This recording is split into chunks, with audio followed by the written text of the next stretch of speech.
Kami dari kelompok 9 akan menjelaskan tentang laporan keuangan sektor publik yang dilakukan oleh pemerintah.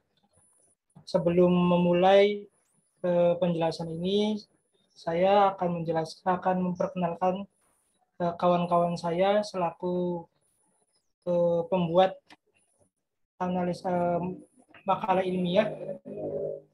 Yang pertama ada saudari Nida Tur, kemudian ada saudara Nindi Indri, yang ketiga ada Haryanti Siti Fauzia, yang keempat ada Rofi Dafar Rizki, yang kelima ada saya sendiri Muhammad Samsudin. Adapun makalah ini akan ditunjukkan oleh Bapak Azmi Fasa, Sarjana Ekonomi dan Sarjana Ekonomi, Magister Sarjana Islam. Karenanya sebagai pengantar daripada makalah ini, kami mengucapkan puji syukur kehadirat Allah Subhanahu wa taala yang telah memberikan pemahaman dan kesehatan sehingga kita semua dapat melaksanakan studi dan melakukan riset dengan makalah-makalah secara literatur. Oleh karenanya semoga apa-apa yang dicantumkan di makalah ini dapat bermanfaat di kemudian hari. Langsung saja saya persilakan kepada narasumber yang pertama untuk menjelaskan bagian pertama dari laporan keuangan sektor publik dari pemerintah. Kepada saudari Nida Nurfauzia, dipersilahkan.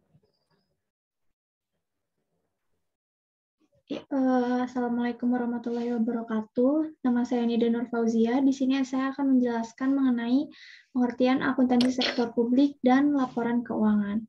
Akuntansi dan laporan keuangan mengandung pengertian sebagai suatu proses pengumpulan, pengolahan, dan pengkomunikasian informasi yang bermanfaat untuk pembuatan keputusan dan untuk menilai kinerja organisasi. Informasi keuangan berfungsi memberikan dasar pertimbangan untuk pengambilan keputusan. Informasi akuntansi merupakan alat untuk melaksanakan akuntansi sektor publik secara efektif karena kebutuhan informasi di sektor publik lebih bervariasi, maka informasi tidak terbatas pada informasi keuangan yang dihasilkan dari sistem akuntansi organisasi. Informasi non-moneter seperti ukuran output pelayanan harus juga dipertimbangkan dalam pembuatan keputusan. Akuntansi secara normatif memiliki 3 aspek, yaitu sifat informasi yang diberikan, kepada siapa informasi tersebut diberikan, dan tujuan informasi tersebut diberikan. Nah, akuntansi merupakan suatu sistem pengukuran dan sistem komunikasi untuk memberikan informasi ekonomi dan sosial atas suatu entitas yang dapat diidentifikasi sehingga memungkinkan pemakai untuk membuat pertimbangan dan keputusan mengenai alokasi sumber daya yang optimal dan tingkat pencapaian tujuan organisasi.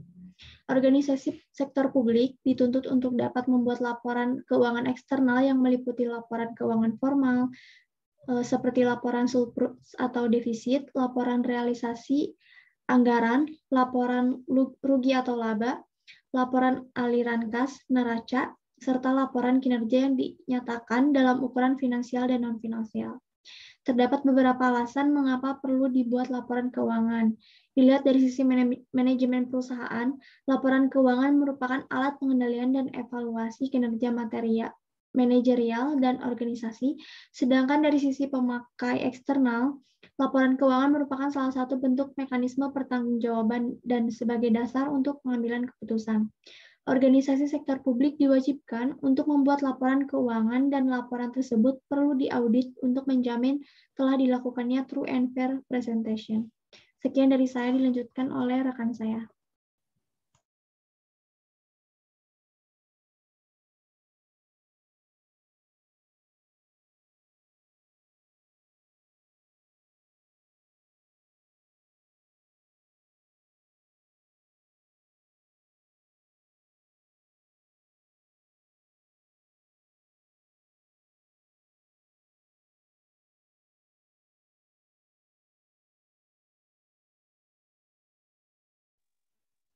Baik, di sini saya akan menjelaskan mengenai jenis-jenis laporan keuangan pemerintah. Yang ada laporan realisasi anggaran atau LRA, di mana laporan realisasi anggaran ini merupakan salah satu komponen laporan keuangan pemerintah yang menyajikan ikhtisar sumber, alokasi dan pemakaian sumber daya keuangan yang dikelola oleh pemerintah pusat atau daerah, yang menggambarkan perbandingan antara anggaran dan realisasinya dalam suatu periode tertentu.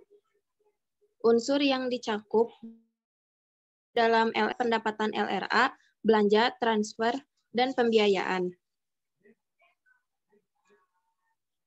Yang pertama ada pendapatan LRA. Pendapatan LRA adalah penerimaan oleh Bendahara Umum Negara (BUN) atau Bendahara Umum Daerah (BUD) atau oleh entitas pemerintah lainnya yang menambah saldo anggaran lebih dalam periode tahun anggaran yang bersangkutan yang menjadi hak pemerintah dan tidak perlu dibayar kembali oleh pemerintah. Pendapatan LRA adalah kas diterima oleh BUN atau BUD. Pendapatan yang diklasifikasikan dalam laporan realisasi anggaran pemerintah pusat adalah sebagai berikut. Yang pertama pendapatan pajakan terdiri dari pajak dalam negeri dan pendapatan pajak perdagangan internasional. Kemudian yang kedua ada pendapatan bukan terdiri dari pendapatan dalam, pendapatan bagian laba BUMN, pendapatan PNBP lainnya, dan pendapatan badan layanan umum. Yang ketiga ada pendapatan hibah yang terdiri dari pendapatan hibah dalam negeri dan pendapatan hibah luar negeri. Kemudian yang kedua ada belanja. Akun belanja LRA adalah semua pengeluaran dari rekening kas umum negara atau daerah yang mengurangi saldo anggaran lebih dalam periode tahun anggaran yang bersangkutan yang tidak akan diperoleh pembayarannya kembali oleh pemerintah. Kemudian yang ketiga ada transfer. Transfer digunakan untuk mencatat semua pengeluaran pemerintah pusat yang dialokasikan kepada daerah untuk membiayai kebutuhan daerah dalam rangka pelaksanaan desentralisasi serta otonomi dan dana penyesuaian. Yang keempat ada pembiayaan. Akun pembiayaan adalah akun yang digunakan untuk mencatat setiap penerimaan yang perlu dibayar kembali dan atau pengeluaran yang akan diterima kembali, baik pada tahun anggaran bersangkutan maupun tahun-tahun anggaran berikutnya, yang dalam penganggaran pemerintah terutama dimaksudkan untuk menutup defisit dan memanfaatkan surplus anggaran.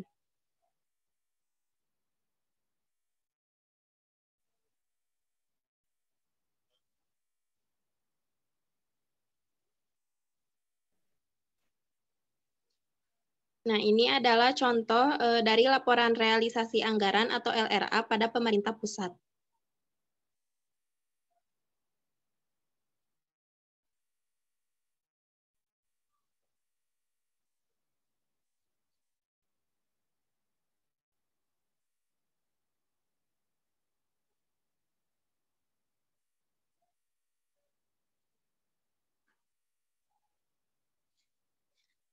Kemudian jenis laporan keuangan pemerintah yang kedua adalah laporan perubahan saldo anggaran lebih atau SAL. Laporan perubahan saldo anggaran lebih atau SAL menyajikan informasi kenaikan atau penurunan saldo anggaran lebih tahun pelaporan dibandingkan dengan tahun sebelumnya. Tidak semua entitas keuangan menyajikan laporan perubahan saldo anggaran lebih. Laporan hanya disajikan oleh Bendahara Umum Negara dan entitas pelaporan yang menyusun laporan keuangan konsolidasi karena saldo anggaran akhir tahun hanya dapat diketahui setelah laporan keuangan dikonsolidasikan. Laporan perubahan SAL di pemerintah pusat disusun oleh Kementerian Keuangan setelah mengonsolidasikan laporan keuangan dari seluruh kementerian atau lembaga dan laporan keuangan Bendahara Umum Negara. Di pemerintah daerah, laporan perubahan SAL disusun oleh entitas yang menyelenggarakan akuntansi konsolidasi.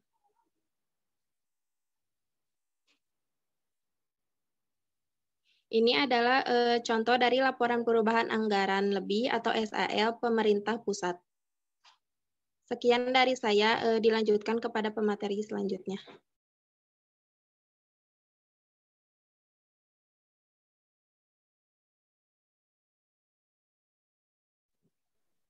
Baik, di sini Ya. baik di sini saya akan menjelaskan tentang laporan operasional atau LO. LO menyediakan informasi mengenai seluruh kegiatan operasional, keuangan, entitas pelaporan yang tercerminkan dalam pendapatan LO, beban, dan supplies defisit operasional dari suatu entitas pelaporan yang penyajiannya disandingkan dengan periode sebelumnya. Lanjut.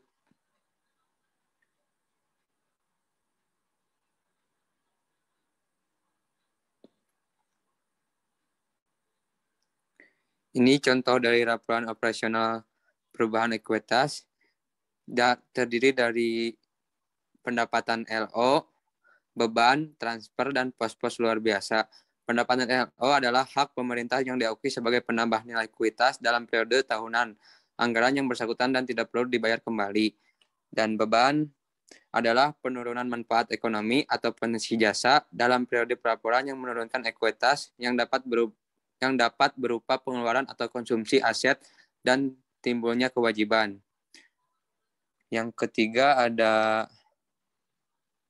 transfer, yaitu akun ini digunakan untuk mencatat semua beban pengeluaran pemerintah pusat yang dialokasikan kepada kabupaten kepada kepala daerah atau untuk membiayai kebutuhan daerah dalam rangka pelaksanaan desentralisasi, otonomi daerah, otonomi khusus, dan dana penyesuaian. Yang terakhir ada pos luar biasa, yaitu pendapatan luar biasa atau beban luar biasa yang terjadi karena kejadian atau transaksi yang bukan merupakan operasi biasa, tidak diharapkan sering atau rutin terjadi, dan berada di luar kendali atau pengaruh entitas. Ini contohnya laporan operasional. Lanjut.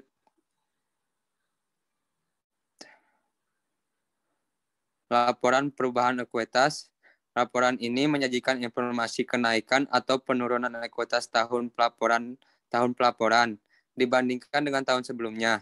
Laporan perubahan ekuitas menyediakan informasi mengenai perubahan posisi keuangan entitas pelaporan, apakah mengalami kenaikan atau penurunan sebagai akibat kegiatan yang dilakukan selama periode pelaporan. Dan unsur yang mencakup secara langsung dalam laporan operasional atau pendapatan LO bisa laporan perubahan ekuitas menyajikan informasi kegiatan atau penurunan ekuitas. Yang pertama ada ekuitas awal, yang kedua ada supplies defisit LO atau pada periode bersangkutan, yang ketiga ada koreksi-koreksi yang langsung menambah atau mengurangi ekuitas, yang keempat ada ekuitas akhir.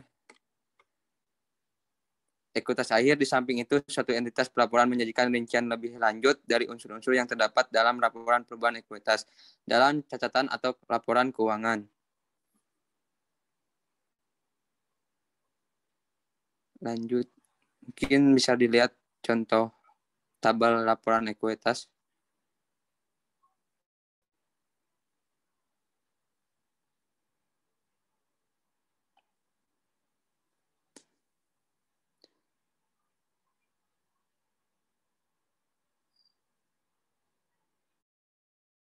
Selanjutnya akan disampaikan oleh teman saya. Terima kasih.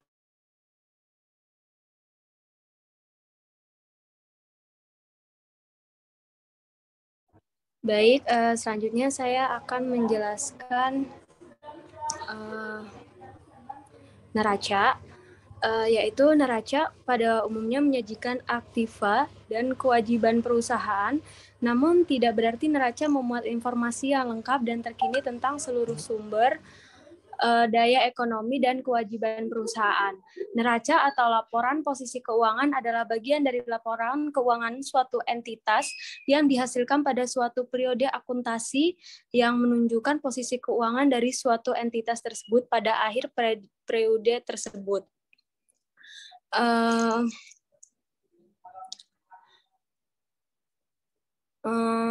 Berikutnya yaitu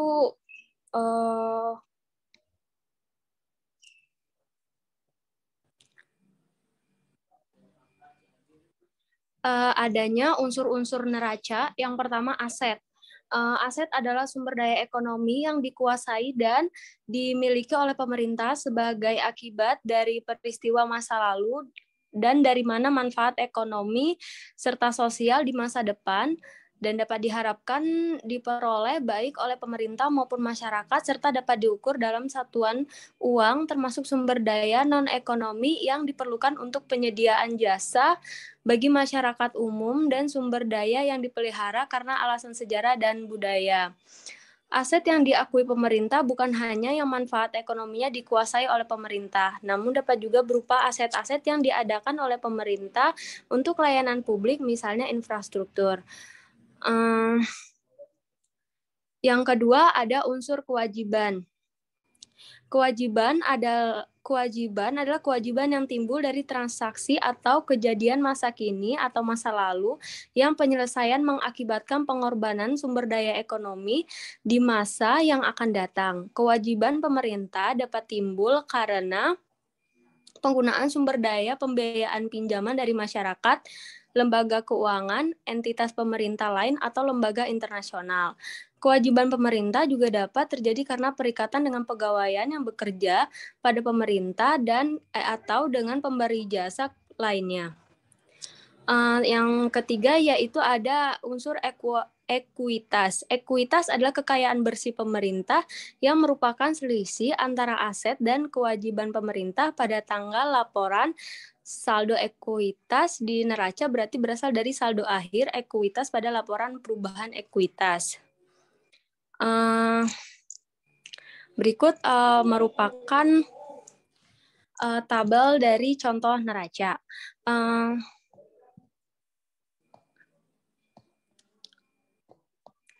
Selanjutnya, saya akan menjelaskan laporan arus kas. Demi menjaga stabilitas keuangan, sebuah perusahaan barang dan jasa pasti memiliki sistem akuntansi atau pencatatan laporan dari semua kegiatan transaksi. Berdasarkan standar akuntansi keuangan, selain neraca dan ekuitas atau laporan perubahan modal, terdapat laporan arus kas yang harus senantiasa dibuat per periode. Laporan arus kas atau yang biasa disebut dengan cash flow ini sendiri dapat diartikan sebagai catatan keuangan yang berisi informasi tentang pemasukan dan pengeluaran selama satu periode. Laporan ini sangat berguna ketika akan mengevaluasi struktur keuangan atau likuiditas dan solvabilitas serta aktiva bersih perusahaan. Laporan arus kas juga bisa dimanfaatkan sebagai strategi adaptif menghadapi perubahan keadaan dan peluang.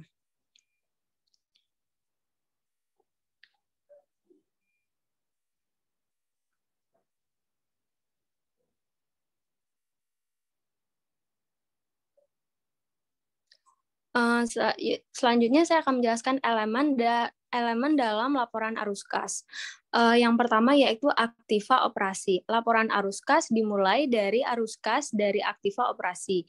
Ini dimulai dengan laba atau rugi bersih, diikuti dengan penambahan atau pengurangan dari jumlah tersebut untuk menyesuaikan laba bersih ke angka arus kas total. Selanjutnya, aktivas dari investasi. Kategori pada laporan arus kas disebut sebagai arus kas dari aktiva investasi dan laporan perubahan belanja modal atau kapital ekspeditur dan investasi jangka panjang. Kapital ekspeditur mengacu pada pembelian aset properti, pabrik, atau peralatan. Investasi jangka panjang dapat mencakup instrumen, hutang, dan ekuitas perusahaan lain. Yang ketiga yaitu aktivas dari pendanaan. Kategori ini juga disebut arus kas dari aktivitas pembiayaan dan melaporkan setiap penerbitan atau pembelian kembali saham dan obligasi perusahaan, serta pembayaran dividen yang dilakukan. Perubahan kewajiban jangka panjang dan ekuitas pemegang saham di neraca dilaporkan dalam aktivitas pendanaan.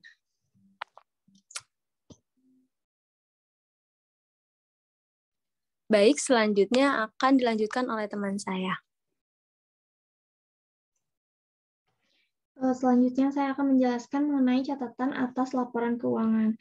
Catatan atas laporan keuangan atau CALK ini adalah catatan atau informasi tambahan yang ditambahkan ke bagian akhir laporan keuangan. CALK menyajikan informasi tentang penjelasan atau daftar terinci atau analisis atas nilai suatu pos yang disajikan dalam laporan realisasi anggaran, laporan perubahan saldo anggaran lebih, laporan operasional, laporan perubahan ekuitas, neraca, dan laporan arus kas dalam rangka pengungkapan yang memadai. CALK merupakan bagian yang tak terpisahkan dari laporan keuangan yang menyajikan informasi tentang penjelasan pos-pos laporan keuangan dalam rangka pengungkapan yang memadai. CALK bertujuan untuk meningkatkan transparansi laporan keuangan dan penyediaan pemahaman yang lebih baik atas informasi keuangan pemerintah.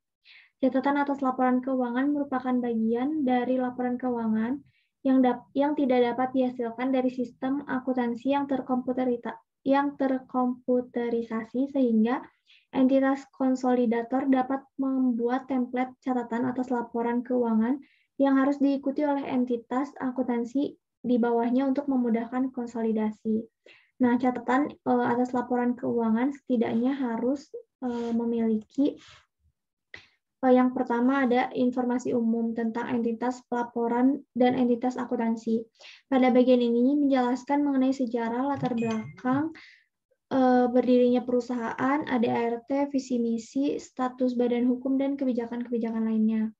Yang kedua yaitu informasi mengenai kebijakan fiskal atau keuangan dan ekonomi makro, pencapaian target APBN atau APBD, dan hambatan perusahaan untuk mencapai target.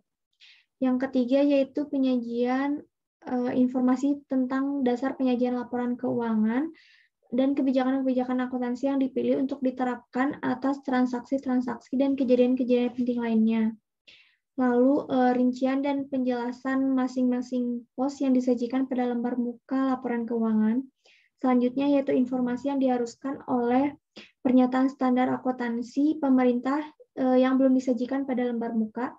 Dan yang terakhir yaitu informasi lainnya yang diperlukan untuk penyajian yang wajar yang tidak disajikan dalam lembar muka laporan keuangan. Sekian dari saya, dilanjutkan oleh rekan saya.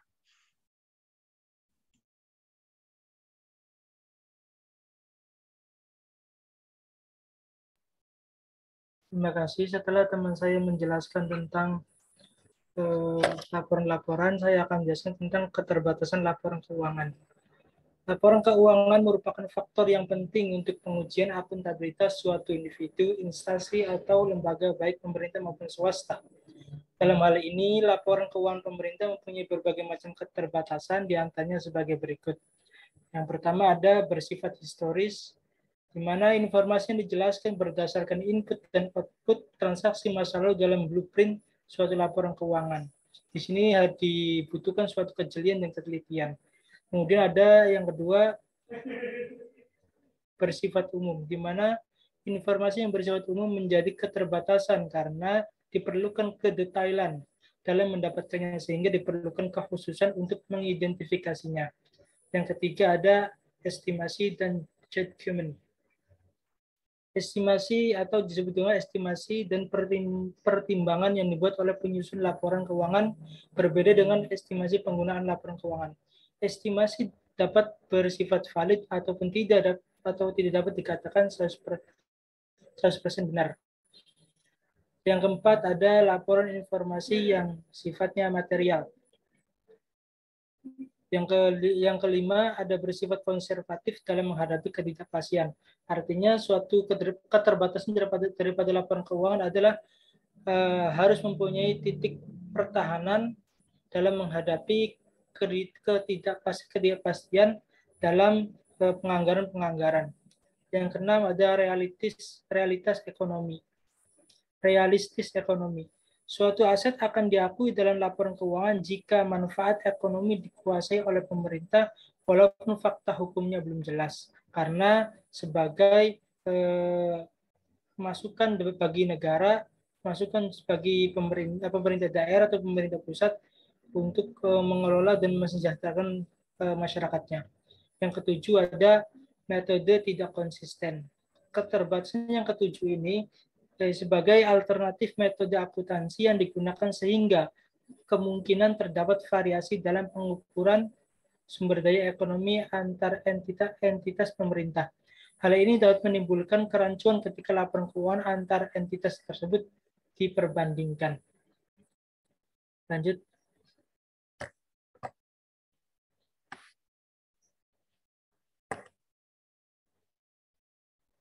Penjelasan yang terakhir dari saya adalah opini terhadap laporan keuangan pemerintah.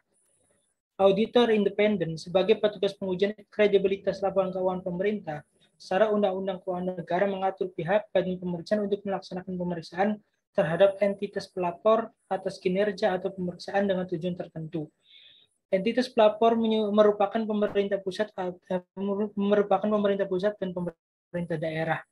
Pemeriksaan keuangan bertujuan untuk memberikan opini, memeriksa keuangan yang dilakukan oleh BPK RI dalam rangka memberikan opini tentang tingkat kewajaran informasi yang disajikan dalam laporan keuangan pemerintah. Artinya, setiap pemerintah daerah itu mempunyai suatu badan pengawas keuangan negara, baik di tingkat daerah maupun tingkat pusat.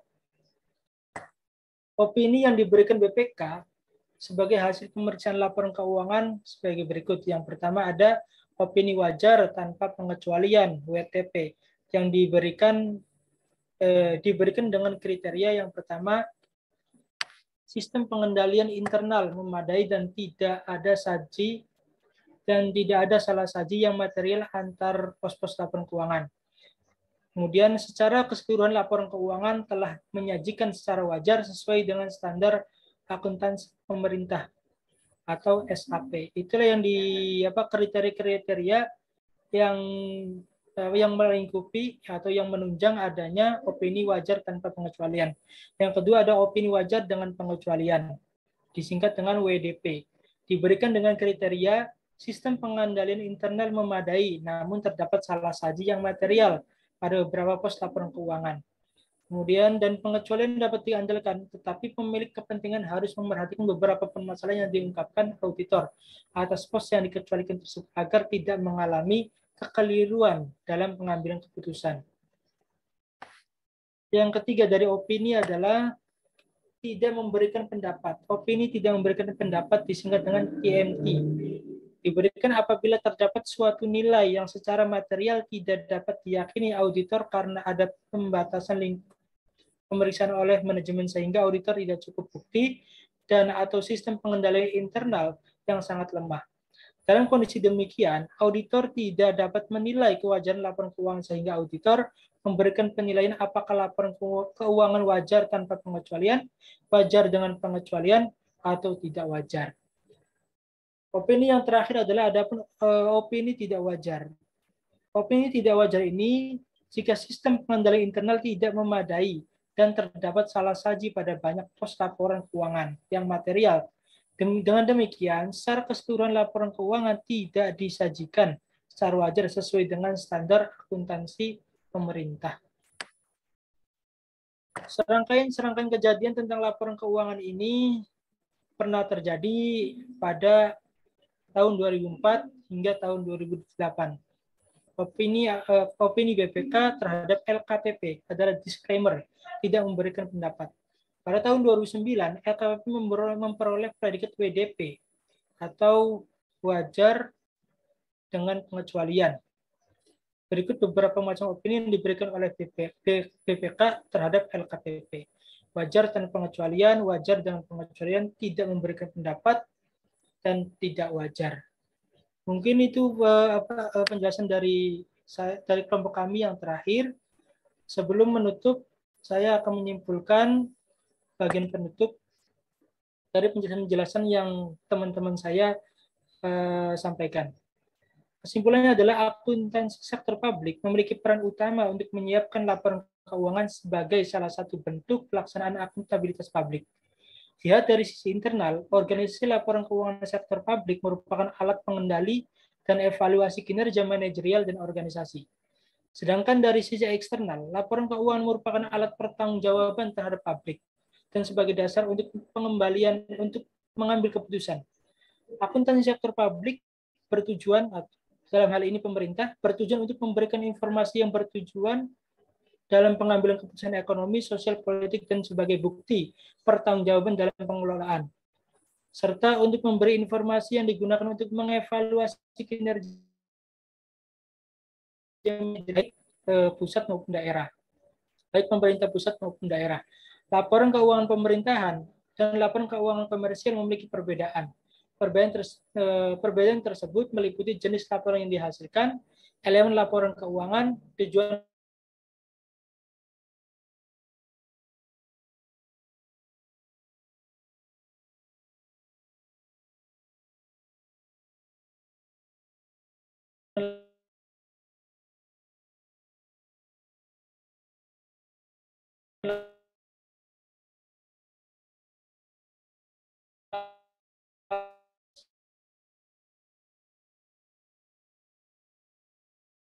yang digunakan. Waalaikumsalam warahmatullahi wabarakatuh.